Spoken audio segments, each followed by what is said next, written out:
নেককার দিনদার বউ চাইবো একজনের কাছে, তিনি কে? দেখুন, পৃথিবীতে অনেক কিছু মানুষ না চাইতে পেয়ে যায়, বাট দুটি জিনিস আল্লাহর কাছে চাইতে হয়। এক, নেক স্ত্রী। দুই হচ্ছে নেক সন্তান। রব্বি হাবলি মিনাস সলিহিন। আল্লাহর কাছে চাইবেন যে আল্লাহ তুমি আমাকে ভালো বউ দাও, তুমি আমাকে ভালো স্ত্রী দান করো, তুমি আমাকে নেক সন্তান দান করো। এই দোয়াটা করলে কবুল করবে একজন, আওয়াজ দিয়ে বলে তিনি কে? একবার নবীজি সাহাবা একরামদের মাজলিসে বসে আছেন, যেমন ভাবে আমি আপনাদের সামনে বসে আছি। নবীজির সামনে কয়েকশো সাহাবা বসে আছে। একজন যুবক সাহাবা এসে বলল, ইয়া রাসূলুল্লাহ, ইয়া হাবিবাল্লাহ, মান তুহিব্বু আকসার, who do you love most? নবী হে, আপনি সবচেয়ে বেশি কাকে ভালোবাসেন? আরব বিশ্বে তখন বউকে ভালোবাসা এক কাপুরুষতা মনে করা হতো। যে বউকে ভালোবাসা তাকে বলা হতো কাপুরুষ।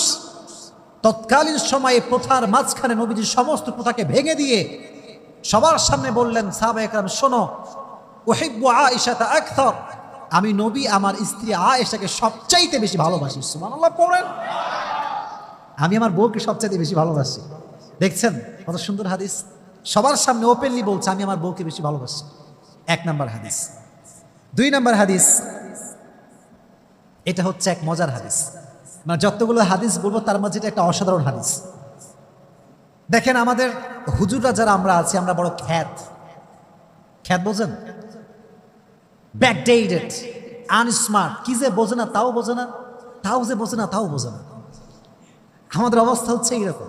এই যে আমরা হুজুররা যারা একটু স্মার্ট হয়ে চলা ট্রাই করি, আমরা যারা একটু যুবকদের সঙ্গে তাল মিলিয়ে চলি, যুবকদেরকে মোটিভেট করি, আমাদেরকে নিয়েও ফেসবুকে, অনলাইনে, ইউটিউবে মারামারি আছে না নাই?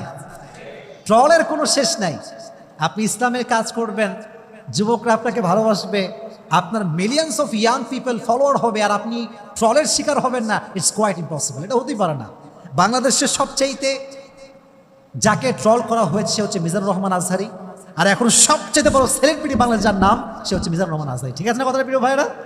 ট্রল করে কোনো লাভ হয় না। তো দেখেন, যেটা বলছিলাম, স্মার্ট হতে হবে, রোমান্টিক হতে হবে। আজকালকার স্বামীর এত খ্যাত, যদি বউকে কেউ বলে যে আচ্ছা তোর স্বামী কেমন রে, শালা একটা বাটপা, এর মতো বদমাইশ কেউ নাই। মনে রাখবেন একটা কথা, যে পুরুষ তার স্ত্রীর কাছে ভালো সে আল্লাহর কাছে ভালো। যে পুরুষ তার স্ত্রীর কাছে ভালো সে তার নবীজির খাঁটি উম্মত হয়ে যাবে। সুবহানাল্লাহ পড়ে। এবার হাদিসটা শোনেন, নবীজি কতটা রোমান্টিক ছিলেন, কতটা সুন্দর ব্যবহার তার ছিল। একবার যুদ্ধ করে নবীজি ফিরে আসছেন বাসার দিকে, সমস্ত সাহাবা একরাম নবীর সঙ্গে আছেন। তো হঠাৎ করে নবীজি বললেন, এই তোমরা সবাই যাও, সামনে আগাও, আমি আর আয়েশা সবার পেছনে আসব। যখন সব সাহাবা দূরে চলে গিয়েছে, একদম দূরে, তখন আয়েশাকে বলছে, নবীজি বলছেন, আয়েশা চলো আমরা একটা দৌড় প্রতিযোগিতা করি।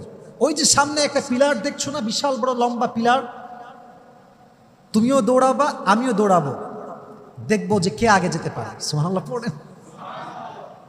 নবীজি দৌড়ের প্রতিযোগিতা করছেন, আর আজকে যদি হুজুরে বলে চলো একটু ঘুরে আসি, হ্যাঁ বেয়াদব, ফেতনার যুগ, কিসের ঘোরাঘুরি, বস চুপ করে বাড়ির মধ্যে বসে থাক। এরকম আমরা খ্যাত, আমরা রোমান্টিকনেস বুঝি না। তো নবীজি বলেন চলো দৌড়াই। এবার নবীজি দৌড়াতে শুরু করলেন। আয়েশা রাদিয়াল্লাহু তাআলা আনহা নবীজির সঙ্গে দৌড়াতে শুরু করলেন। দুজন দৌড়াচ্ছে, কিন্তু আয়েশা রাদিয়াল্লাহু তাআলা আনহা একটু স্লিম ছিলেন, পাতলা, আর নবীজি একটু বেশি, আয়েশার থেকে একটু বডি বেশি ছিল। মনে রাখবেন, যখন মানুষ দৌড়ায় যে চিকন বেশি সে আগে যায়, আর যে একটু মোটা সে পেছনে থাকে। তো হাদিসে এসেছে আয়েশা রাদিয়াল্লাহু তাআলা আনহা নবীজির চাইতে আরো সামনে এগিয়ে গেলেন। নবীজি আসার আগেই আয়েশা রাদিয়াল্লাহু তাআলা আনহা ওই খুঁটির কাছে পৌঁছে গেলেন। হাঁপাতে হাঁপাতে বললেন, নবী আপনি আমার সঙ্গে পারলেন না, আজকে আমি জিতে গেলাম, আজকে আপনি হেরে গিয়েছেন। সুবহানাল্লাহ পড়ে। রোমান্টিকনেস কাকে বলে? বউকে আদর যত্ন ভালোবাসা কাকে বলে? আবার আর একটা হাদিসে আসছে, এইটা হওয়ার পরে আরো অনেক দিন পরে নবীজি আবার যুদ্ধ থেকে বাসায় ফিরছেন। এবার আয়েশা রাদিয়াল্লাহু তাআলা আনহা বলছে, নবী চলেন আজকে আবার হয়ে যাক, দেখি কে পারে আজকে। আগের বার কে জিতেছিল?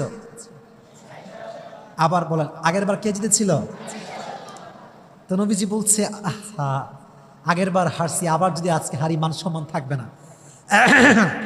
তো নবীজি বলছে ঠিক আছে চলো আজকে আমরা আবার ট্রাই করি, লেটস গো, শুরু করো, চলো যাই।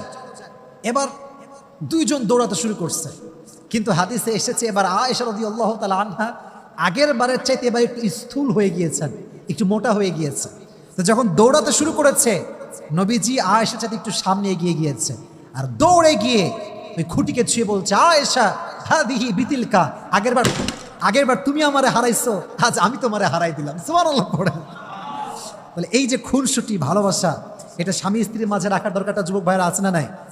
এজন্য এই হাদিস থেকে আমি এটাই বলতে চাচ্ছি যে স্বামী যদি স্ত্রীকে ভালোবাসে, স্ত্রী যদি স্বামীকে ভালোবাসে, আর সে আজিম থেকে খুশি হয়ে যায়, একজন জবান খুলে বলেন তিনি কে?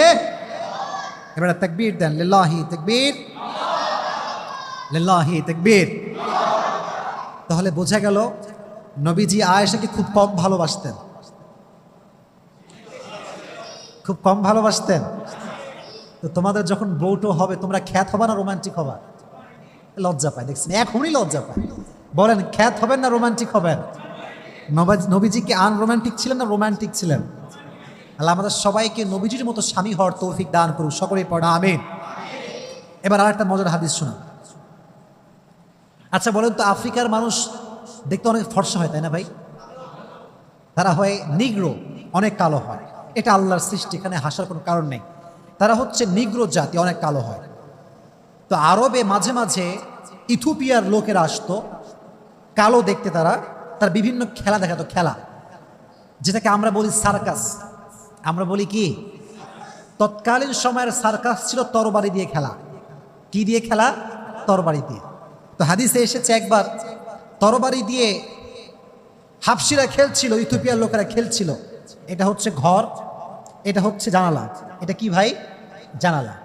তো মাঠে খেলছে, ইথিওপিয়ার লোকরা কোথায় খেলছে? মাঠে। তো তরবারি যখন আমরা বাড়ি মারি একটা আরেকটার সঙ্গে, একটা আওয়াজ আছে না নাই? তো আওয়াজ শুনে আয়েশা বলছে, নবী হে, আমি দেখতে চাই, আমার বড্ড মন চাচ্ছি, চলো না, নিয়ে যান আমাকে, চলো একটু ঘুরে আসি। তো নবীজি কত ভালোবাসা, দেখেন কত সুন্দর হাদিস।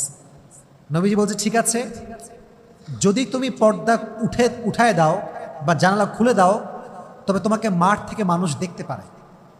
আর স্ত্রীকে কেউ দেখবে, এটা কোনো স্বামী কি সহ্য করতে পারে? বাংলাদেশে পারে? বাংলাদেশে সবই সম্ভব। আজকাল দেখবেন বাংলাদেশে স্বামী স্ত্রী মাশাআল্লাহ ব্লগ চলতেছে ঘুমাইয়া, বউরে দেখাচ্ছে আরামে, মানে বউটা হচ্ছে তার ইনকামের সোর্স। বউয়ের রূপ দেখাবে, টাকা আসবে। নাউজুবিল্লাহ পড়লেন না আপনারা? তোমাদেরকে সবাইকে বলছে, যুবক ভাইরা শোনো, জীবনে হালালভাবে এত টাকা কামাবা যেন স্ত্রীকে দেখিয়ে টাকা পয়সা ইনকাম করতে না হয়। ঠিক না বলো যুবক ভাইরা? এত টাকা কামাতে হবে তোমাকে, খালি বউরে দেখায় দেখে ব্লগ করে বেড়াচ্ছে।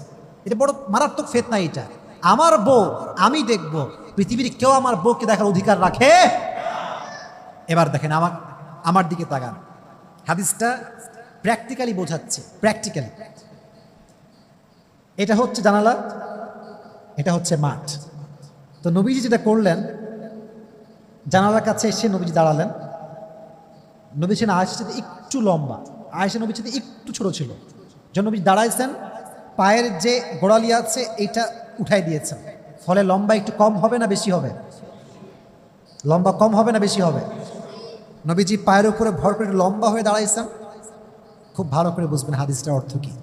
আর আয়েশা রাদিয়াল্লাহু তাআলা আনহা ঠিক নবীজির ঘাড়ের পেছনে মাথা দিয়েছেন, পুরো বডি নবীজির সামনে, শুধুমাত্র পিঠের এখান থেকে আয়েশার চোখ দেখা যাচ্ছে। চোখ দেখিয়ে আয়েশা দেখছে খেলা কেমন হচ্ছে, অনেকক্ষণ দেখেছে খেলা। নবীজি বলছেন, আয়েশা মন ভরছে নাকি আরো দেখবা? বলছে, নবী আমি আরো দেখবো, আপনি আরেকটু দাঁড়ান। যতক্ষণ পর্যন্ত আয়েশার মন ভরে নাই, ততক্ষণ পর্যন্ত নবীজি পাটা এমন করে উঁচু করে দাঁড়িয়ে আয়েশার মনোরঞ্জন করেছে। সুবহানাল্লাহ পড়ে। ভালোবাসা কাকে বলে? হ্যাঁ, কত সুন্দর ভালোবাসা। আরেকটা হাদিসে এসেছে, এইটা কি? এইটা কি ভাই? মাশাআল্লাহ, পানি খাবো, এটা বাহানা ছিল, একটা হাদিসও আছে এখানে।